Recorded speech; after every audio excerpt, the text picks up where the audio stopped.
हरे कृष्णा कृष्णा कृष्णा हरे हरे हरे राम राम राम जगद्गुरु श्री प्रभुपाद की जय। कृष्ण कृष्ण हरे हरे हरे राम राम राम हरे हरे। हरे कृष्ण। तो हम सभी बहुत ही सौभाग्यशाली हैं कि भगवान जगन्नाथ, भगवान बलदेव, महारानी सुभद्रा के पावन महोत्सव पे, रथ यात्रा महामहोत्सव पे आज हम लोगों को रथ यात्रा के संदर्भ में जगत गुरु श्रील प्रभुपाद जी का प्रवचन सुनने का अवसर मिल रहा है, जो आज से 40 साल पहले प्रभुपाद ने यह प्रवचन विदेश की सरजमी पे दिया था। तो आप लोग कृपया बहुत ही शांत होकर के धैर्य से सुनने का प्रयत्न करें और समझने का प्रयत्न करें, क्योंकि हम जिस संप्रदाय से आते हैं उस संप्रदाय में आचार्यों की वाणी हमारा सुनना, श्रवण करना और उसको अनुपालन करना हमारा लक्ष्य होता है, तभी भगवान की परम गति को प्रदान करता है। हरे कृष्णा। 12 जुलाई 1975 और 40 साल पहले का प्रभुपाद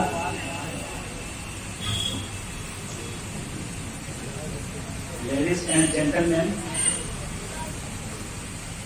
मैं आप सभी को धन्यवाद देता हूं और इस शहर के लोगों को भी।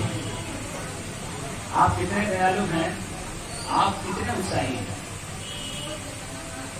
कि आप इस कृष्ण भावना भक्त आंदोलन में भाग ले रहे हैं कि मैं आप सभी के प्रति कृतज्ञ हूं। मैं इन अमेरिकन लड़के लड़कियों सभी के प्रति बहुत ही कृतज्ञ हूं, जिन्होंने मेरा मदद किया इस कृष्ण भावना भवित आंदोलन को फैलाने में इस पाश्चात्य देशों में। मैं रथ यात्रा पे विशेष बोल रहा हूं। मैं अपने गुरु के द्वारा आदेश पाया, दिया गया था मुझे कि मैं इस कृष्ण भावना को पाश्चात्य देशों में फैला दूंगा। इसलिए 1965 में मैं न्यूयॉर्क में आया। तब 1966 में इस समाज का न्यूयॉर्क में रजिस्ट्रेशन हुआ, जिसे पेंशन भी कहते हैं। और 1967 में यह आंदोलन अमेरिका से Europe, Canada, south Pacific, Australia और पूरे विश्व में फैल गया। इसमें आपका बहुत अहम योगदान है। इसलिए मैं थोड़ा बताना चाहूंगा इस आंदोलन के विषय में। ये कृष्ण भावना में जो कृष्ण शब्द का अर्थ है वह है सर्वाकर्षक है। कृष्ण ही सर्वाकर्षक है। वो हर जीव के, सभी जीव के लिए, पशु पक्षी, मधुमक्खी, पेड़ पौधे, सभी के लिए भगवान कृष्ण सर्वाकर्षक हैं, जो सबको आकर्षित कर लेते हैं। यही तो वृंदावन का तस्वीर है।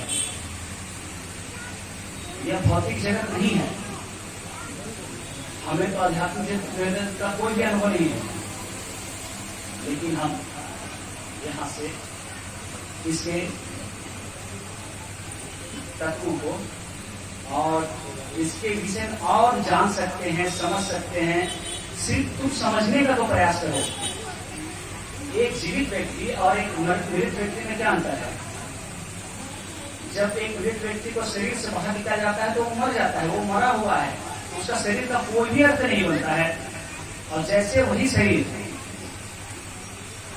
में प्राण है, इस शरीर की महत्वता हो जाती है। तो हम इस चीज के अनुभव करते हैं, एक मरी चीज है और एक जीवित चीज है। जिसमें प्राण है उसे जीवित कहते हैं। उसी तरह से एक भौतिक जगत है और एक आध्यात्मिक जगत है। हम जो जीवात्मा हैं आध्यात्मिक जगत के हैं और आध्यात्मिक जगत से ही संपर्क रखते हैं और हमारा भौतिक जगत से कोई संपर्क ही नहीं है। मगर किसी न किसी प्रकार से हम वो स्थिति में पड़ गए हैं, भौतिक जगत में आ गए हैं और हमारी भौतिक शरीर में आ गए। हमारा व्यापार तो रह गया बस एक शरीर से दूसरे शरीर में जाना। इसे बोलते हैं जन्म, मृत्यु, जरा और व्याधि। यही जीवन का मुख्य दोष है और हमेशा तुम्हें जाना पड़ेगा। हम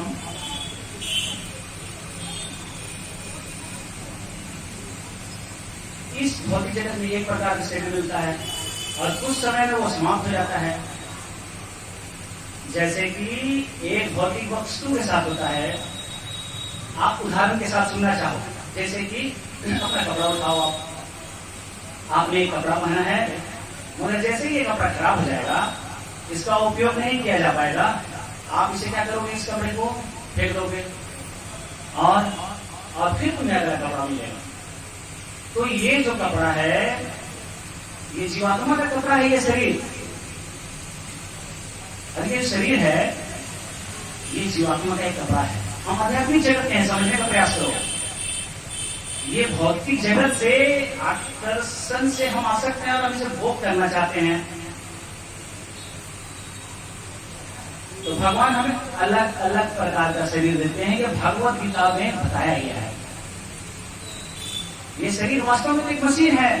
ईश्वर सर्वभूतानां हृदय अर्जुना तिष्ठति, ब्राह्मण सर्वभूतानि यंत्रारूढ़ानि माया। इसीलिए हम जीवात्मा इच्छा करते हैं कि व्यक्ति अपना प्लानिंग करता है बहुत ही अच्छे तरीके से, बहुत ही चालाकी से। भगवान जगन्नाथ का यह उद्देश्य है।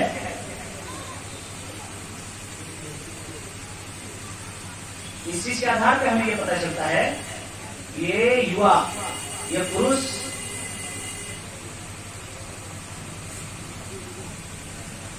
ये सिर्फ इस देश से नहीं लेकिन दूसरे देशों से, अफ्रीका में, ऑस्ट्रेलिया में, कनाडा में, न्यूयॉर्क में, एशिया, हर स्थान पर जैसे ही सिद्धांत को समझ रहा है, चाहे वो क्रिश्चियन ही क्यों ना हो, मुस्लिम ही क्यों ना हो, नहीं करेगी। मगर भगवान, तुम चाहते हो इसे भगवान देते हैं और फिर अपना शरीर दे रहे हैं क्योंकि आप अपनी इच्छाओं की पूर्ति कर सके। इसे कहते हैं भौतिक बद्ध जीवन।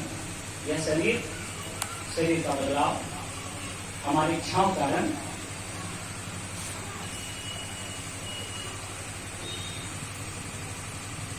इसे कहते हैं जीवन का मूल्यांकन।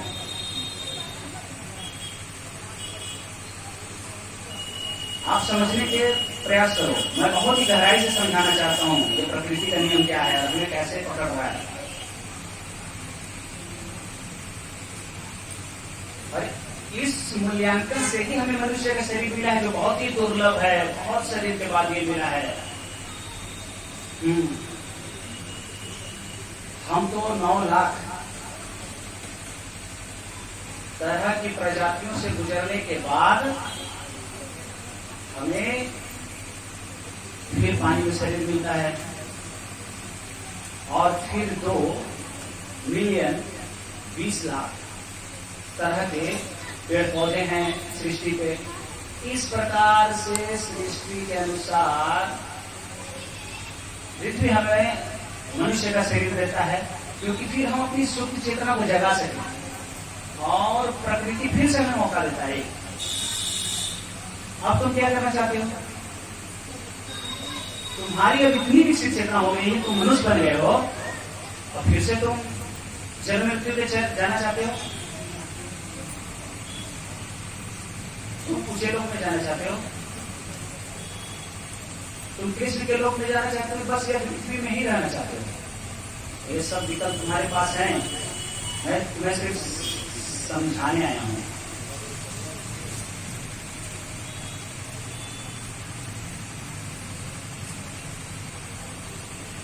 अब तुम चुन लो। तो तुम चुनो, तुम्हें अगर ऊंचे लोक में जाना है तो तुम जाओ, अगर यहाँ रहना चाहते हो तो यहाँ रह जाओ। अब तुम अगर मध्य लोक में जाना चाहते हो तो मध्य लोक में भी जा सकते हो, जैसा चाहते हो वैसा करो। अगर तुम नीचे के लोकों में जाना चाहते हो तो नीचे के लोक में भी जाओगे। अगर तुम भगवान के पास जाना चाहते हो तो वो भी कर सकते हो, सब तुम्हारी मर्जी है, ये तुम्हारे विकल्प में है, तुम जैसा चुनो। तो इस भौतिक जगत में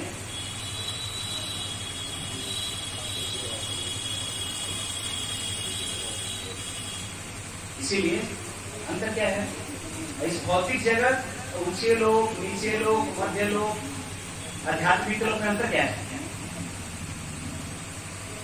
आध्यात्मिक जगत का एक ही अंतर है कि कोई भी भौतिक चीजों को आध्यात्मिकता में स्वीकार नहीं की जाती है। हर कुछ वहां पर चेतन है, कुछ भी जड़ नहीं है। जो पेड़ है, फूल है, जो फल है, जो पानी है, जो जानवर है, हर कुछ आध्यात्मिक है। और किसी भी चीज का विनाश तो होता ही नहीं है, यही तथ्य है। तुम अगर आध्यात्मिक जगत में जाना चाहते हो, तुम्हें ये मौका दिया गया है मनुष्य के शरीर में, और तुम फिर इस भौतिक जगत में रहना चाहते हो तुम वैसा भी कर सकते हो। हमारा यही आंदोलन है कृष्ण भगवान वाले, कि हम इस जन्म मृत्यु के चक्र से छूटे और इस भक्त जीवन को बंद करें। हम ये जन्म मृत्यु जरा व्याधि को बंद करें, हम यही बुद्धिमानी है। हम क्यों रहेंगे इस भौतिक शरीर पे? बार बार जन्म और मृत्यु क्यों लेंगे? हम सहन क्यों करेंगे? हमें पुनः जन्म आध्यात्मिक शरीर को प्राप्त करना चाहिए, यही आवश्यकता है, ये बुद्धिमानी है। इसलिए मनुष्य बना है, जैसा कि वेदांत में कहा गया है, अर्थातो ब्रह्म जिज्ञासा। मनुष्य जीवन बना है बस सत्य की जिज्ञासा करने के लिए। ये जो सोचता है वह मनुष्य बुद्धिमान है। अगर हम इस जीवन को एक जानवर के जैसे बर्बाद करेंगे, वह भी खा रहा है, हम भी खा रहा है, हम भी सो रहे हैं, वो भी सो रहा है, वो भी सेक्स कर रहा है, हम भी सेक्स कर रहे हैं, वो भी अपना बचाव कर रहा है, हम भी अपना बचाव कर रहे हैं। ये जो चार नियम है, ये मनुष्यों और जानवरों में समान है। मनुष्य में एक ही उपलब्धि है, वो चाहे तो इस जन्म मृत्यु को रोक सकता है और कोई भी नहीं रोक सकता। वो वापस अपने घर जा सकता है। कृष्ण भगवान आंदोलन चाहता है कि लोग ज्ञानी बने, विज्ञान के विषय पे, कि हमें कैसे भगवत धाम वापस जाना है, हम इसीलिए आए हैं। ये कोई तथाकथित धार्मिक आंदोलन नहीं है।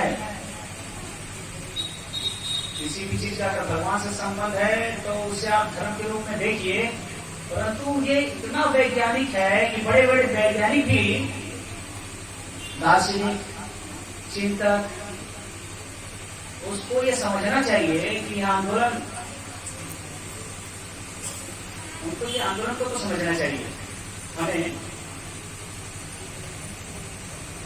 हमारे पास 57 तरह की पुस्तकें हैं इन दार्शनिक और वैज्ञानिकों को समझाने के लिए, कन्विंस करने के लिए, कन्विंस।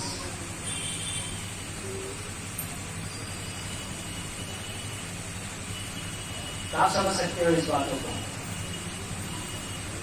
तो अगर इस आंदोलन के विषय में जानना चाहते हो, इस विज्ञान के विषय में जानना चाहते हो, इसके सिद्धांत के विषय में जानना चाहते हो, तो आओ हमारे पास। हमारे पास बहुत सारा ज्ञान है, पूरा वैदिक ज्ञान हमारे पास है, और बहुत साधारण भी है, ये कोई भारी नहीं है। बस करना क्या है तुम्हें? हरे कृष्णा कृष्णा कृष्णा हरे हरे, हरे राम राम राम हरे हरे। बस इसका जप करो, सब कुछ हृदय में भगवान प्रकाशित कर देंगे। चेतो दर्पण मान, ये जो हरे कृष्ण महामंत्र का जप है वो हृदय को तुम्हारे शुद्ध कर देगा। ये तुम प्रैक्टिकल रूप में देखोगे, मगर तुम ईमानदारी से जप करो। और जो गंदी गंदी चीजें आ रही है, विचार आ रहे हैं, प्रकट आ रहे हैं, ऐसे प्रकटीकरण आपका हो रहा है, ये सब दूर होगा। अगर सिर्फ आप हरे कृष्ण महामंत्र का जप करेंगे तो ये मैली चीजें साफ हो जाएगी और आप देख पाइएगा कि मैं हूं कौन, मेरी स्थिति क्या है, मेरा जीवन का लक्ष्य क्या है।